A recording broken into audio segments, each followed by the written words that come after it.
everyone, welcome to another reading wrap-up, and for this one I have a lot of books to get to. I haven't done one of these in a while, so I have 5 books to talk about. The first book is What We Saw by Ernest Hartzler, and this one deals a lot with consent and rape culture. It's a YA fiction book. I like that the author took a very big issue and described it in a way that really could convey to younger readers what consent means and what it means to be inebriated to the point where you can't give consent. I thought it was well done in that it's going to really open eyes for a lot of younger readers that would want to learn more about this issue in a fictional setting. I will say what took away from this book for me, I ended up giving it 3.5, was the really eye-roll inducing references that you saw throughout to like pop culture and music. It putting like lyrics in italicized really took away from the main point of this story. It was just trying to be like, oh yeah, this book was published in the 2010s. I really do not want to see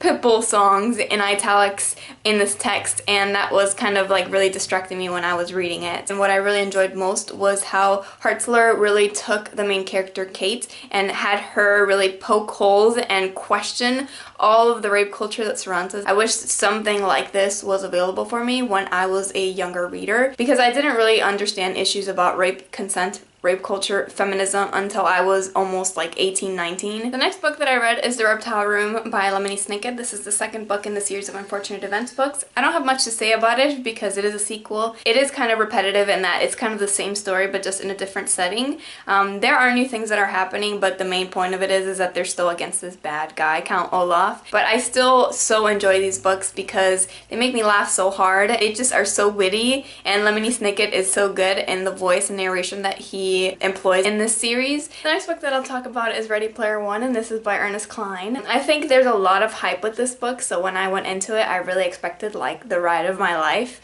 and I didn't think that this book delivered what it was intending to. It was really easy to read and it was very approachable, but it was much less of a tense read than I expected. I think my main problem was really the writing. I didn't think the writing was strong at all. Like, I understand that it was supposed to be read as if you are being talked to, but to me that really took away from a lot of it. You were just giving a lot of information often instead of actually building the characters in any way. It was kind of just like, this is the world.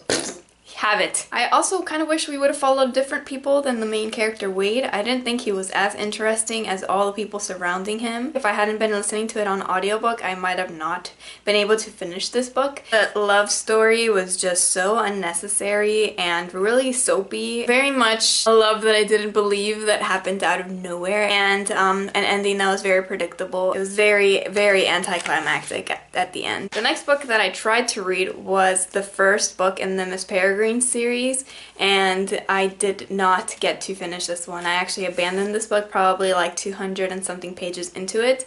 I just could not connect with the main character, and I didn't care about his story. For a book that was really expressed as an adventure story, nothing really had been happening, and if I'm not into this book by page 200, I just feel like I'm not gonna get into the series, so I ended up abandoning that book. The next book I read was Watchmen. This was the longest graphic novel that I've ever attempted to read. It was very dense. A lot of the panels were like 9 different ones in one page. I understand that this graphic novel is very important for the time period and for the genre beyond, and I also understand when it was published. I thought that it was way too intricate, too many characters for me to really get a grasp of anyone. It's really a slow burn. It didn't capture me and it didn't make me excited to continue reading it, so I thought that that just made it a little bit more draining than exciting. And last but not least, the last book that I'll talk about is The Short and Tragic Life of Robert Peace, and this is by Jeff Hobbs. This is a narrative nonfiction book. It's one of my most anticipated reads of 2016. I thought that it was well written in the way that it really grabbed your attention and made you want to continue reading. The writing was really evocative and at times suspenseful, really made you want to think ahead as to how the story is gonna end, even though you know how it's going to end. So it's kind of like a roller coaster going through it, where things were looking up, then things were not looking up, then things were looking up again. This book is about Robert Peace. He grew up in Newark. His mom strived really hard to get him to the best schools that she could. He ended up getting his Yale education completely paid for and went on to study a really crazy intense major. After he graduated, he came back, couldn't really figure out what to do with his life. It was like he was being pulled in many different ways. He knew he had to go back to school, go to grad school, but it just took him forever to get there, and kind of in the meantime, he was trying to figure out his life. He ended up dying in a drug-related murder. So this book is a lot about Jeff Hobbs trying to understand who Robert Peace was, looking into race, looking into Newark and what his neighborhood was like, trying to understand him by talking to his friends and family. There is a lot of speculation in this book, and I mean that's because he couldn't ask Robert Peace what his thoughts were on it, and that's understandable. But at times I felt like the writing lacked when he would speculate a lot, and what I really took away from it is that regardless of how much you think you know someone, you might not really know the struggles of that person deep inside. This book brings up a lot of questions too, like do we need better transitional guidance after someone graduates from college? I have gotten one phone call from my college since I graduated, and they kind of wanted to ask me for money, and then on the side asked me what I've been doing and how I've been using my degree towards it.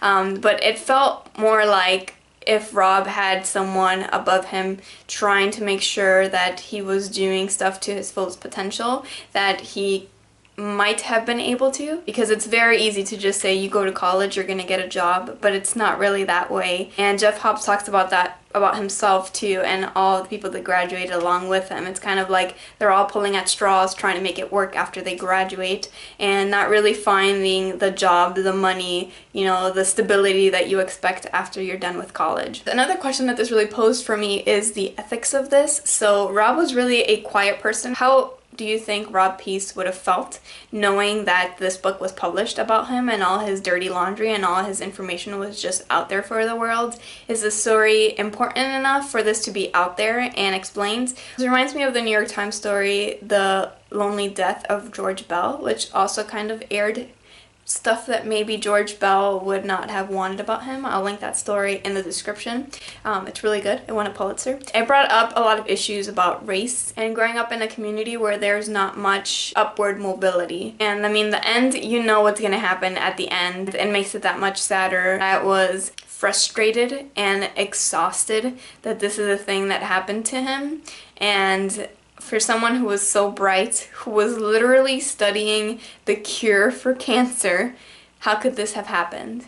And that's why I still think, even after the ethics issues, that this story is important, and I'm glad that I read about it. I think that was the most thought-provoking book I've read in quite a bit, so hopefully I'll read more like those, and that means I need to continue reading my anticipated reads of 2016, because obviously these are the books that I am most into talking about. Thank you so much for watching my video. I'll see you in my next one. Bye-bye! I'm not saying anything new, so I'm just gonna stop there. Yeah.